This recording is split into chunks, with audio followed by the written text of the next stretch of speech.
Alright, welcome back. I'm Luke, the Crazy Maker Nerd. This episode, we're diving into the dusty archives of miniature wargaming to unearth a basing technique that Games Workshop would probably rather you forgot. Today, we're going old school.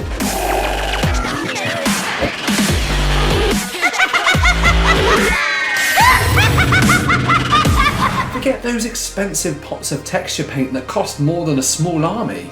Today we're going back to the glorious gritty days of the 90s and 80s, where the secret weapon for basing your miniatures was simple, cheap, and surprisingly effective. Stick around and I'll show you how to achieve fantastic texture bases without the need to remortgage your home for a single pot of Astrogranite debris. I mean, seriously, who are you kidding with those prices? Let's get started. Remember when the hobby felt a little wilder, before everything was perfectly sculpted plastic? Games Workshop's How to Paint Citadel Miniatures wasn't about brushstrokes. It was a call to adventure. They showed you how to build blasted landscapes from cork and sand, craft intricate bases from twigs and flock. It wasn't just about painting, it was about creating your battlefield, your miniatures world from the ground up. That spirit of boundless scratch-built creativity. That was the heart of the hobby back then. So let's do a bit of that today.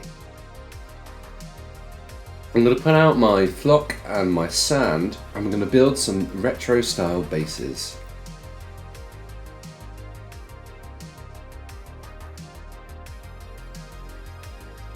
Can't forget the crafty old PVA glue.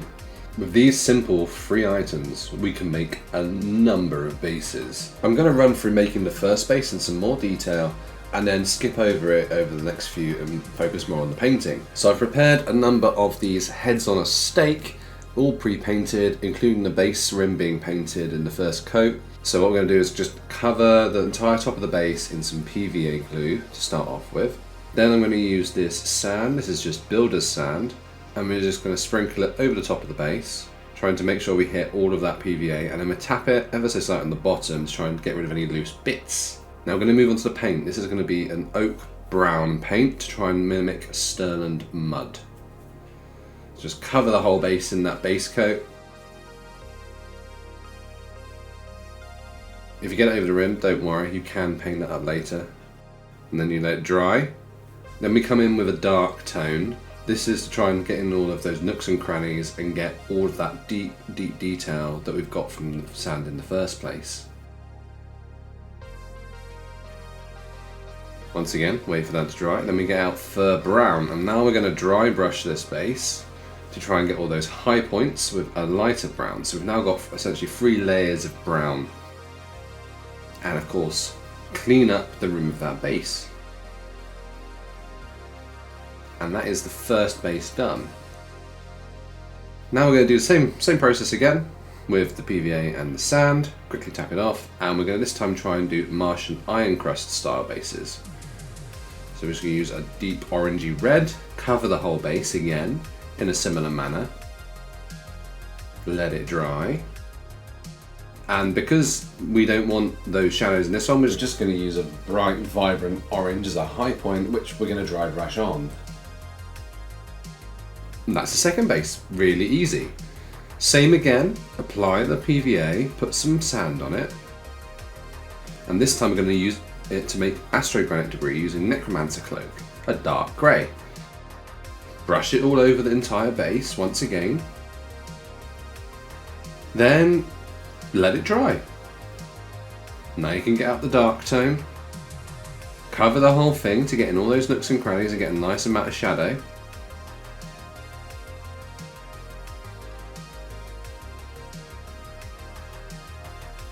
Then we're going to get out some ash grey and dry brush it all over again. Once again, bringing out all those high points. Do you notice the pattern here? It's very easy to do a number of bases with just some basic materials. Of course, don't forget to clean up that rim. Once again, cover another base. This time we're going to try and do Mordant Earth. Cover the whole thing in a black. No wash needed because it's so dark. Just let it dry. And then we're going to go in with that darker colour we used for the Astrogranite and Necromancer Cloak, just to dry brush over the top to bring out a few highlights. Then we've got a nice tarmac-y looking base. Tidy up that base, make sure that there's no bits over the top. This is the super retro one. We're going to do exactly the same method again, covering the whole thing in sand. But you will have noticed that I've made this base in a Goblin green originally. So once again, we're going to get the Goblin green out once the sand is dry.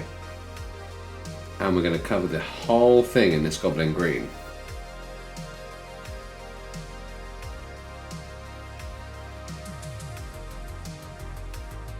Look at that. So vibrant. Once again, we let it all dry, but this time, once again, no wash. We're just going to go straight in with demonic yellow. And dry brush it over the top to make that super retro 80s and 90s style. Oh yeah, that's garish. Look at that. Now the final one I want to try, as we can go a bit slower, is trying to do a cracklish effect. So you can paint on where you want those large crackles to be, essentially raised dirt, and just slowly make this like almost like weird zebra-y, leopardy pattern thing all over the top of the base. Just like that. Now we're going to sprinkle the sand over it, and once again tap off any excess. And then we're going to let that one dry. Of course, we're trying to do Agrellan Badlands with this one. So we're going to use a sandy colour, cover the entire base on the top of it. Let that dry. Then we're going to go in with Cassandra Yellow, which is like an orange wash. Cover the whole base again. Now you can start to see that those low points from the cracks are starting to get highlighted from it, which is really nice. And then we're going to go in with a really bright cream colour just to bring out those high points. And as you can see, with the same materials, you can make a very different looking base. So you can do that with any of the colours, of course. It doesn't have to be this one. And of course, tidy up that lovely rim. Oh yes, that lovely brown. Lovely. Now this is the easier method. If you just want to base some minis quickly, you can of course use flocking. This was a very common practice in GW times, and this is actually some original GW flocking that I've got. So just cover the whole base in PVA again, sprinkle it on, like so, and then just let it dry. And you've got a number of different textured bases, all with the same materials with just slightly different paints. Now, the interesting bit is, these are a lot cheaper if you're doing like a massive army in one of those colours. You need one pot of paint, which you probably already have, and then just a couple of extra materials, compared to if you buy a large bottle of texture paint.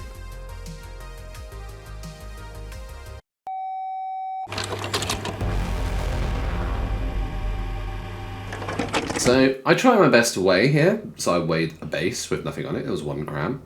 Then I weighed a base of PVA, which was still 1 gram. And then I tried it with some sand, and it was still 1 gram. So I tell you what, we're going to call 1 gram on all of these items. Everything's 1 gram for ease, and that's of course 1 gram as well with texture paint.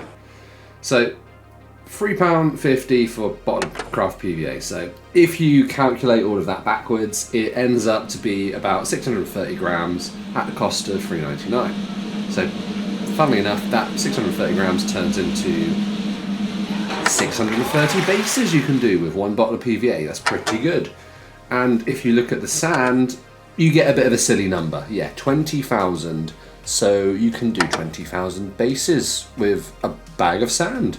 Very cheap for a £5. Now let's compare it to GW, where it's £4.75 for a bottle, and you only get 37 bases out of it.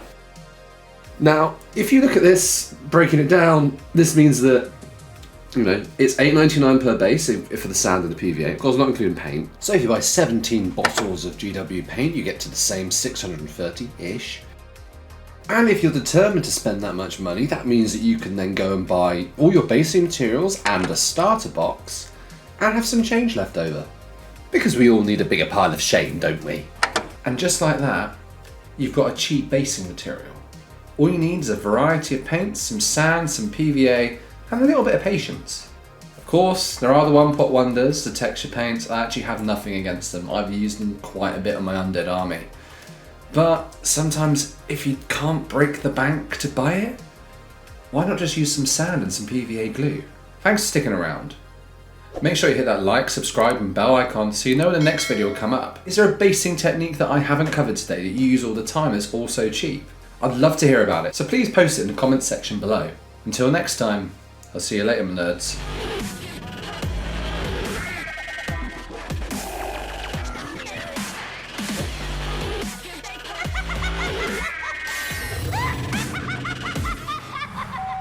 What are you still doing here?